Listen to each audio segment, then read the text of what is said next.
In this section, we will discuss the break and continue keywords. Sometimes in a loop, an iteration needs to end early. Iteration is a single execution of the loop body. Whatever problem we're solving per iteration may well be solved already, but there is still additional code in the loop body to execute. It would be helpful to end that iteration early. The continue keyword is designed to do that. Once the continue keyword is executed, that loop iteration stops. Control flows to the loop continuation test for the do and while loops, or the loop update section for the for loop. Sometimes the loop itself needs to terminate early. Whatever problem we're working on is solved not only for that iteration, but for the entirety of the loop. A continue keyword would not be helpful here because since the loop has not yet terminated, we would iterate again.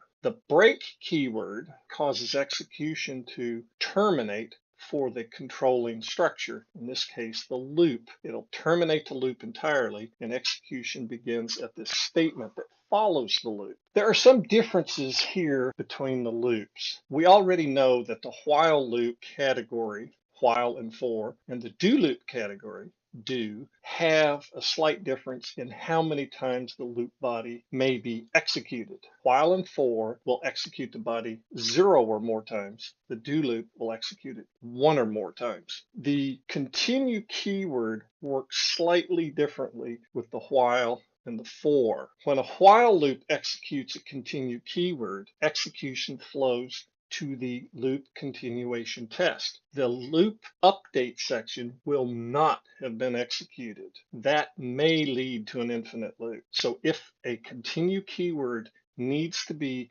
executed in a while loop or a do loop, ensure that the loop control variable is updated prior to executing the continue keyword. The for loop is not sensitive to this problem. Upon execution of the continue keyword in a for loop, the loop update section is immediately executed. Then the loop continuation test is considered. In many cases, using a continue or break keyword may be the best solution in your loop. But before you do it, carefully consider if you can restructure the loop so that neither one would be used. If you cannot, that's fine. At least think about it. Loops should be as small and clear as possible. Don't make them overly fancy. You don't get points for complex loops. Loops should be fast and clean. Try to minimize the number of iterations, especially in nested loops. That is the greatest optimization you can do with a loop,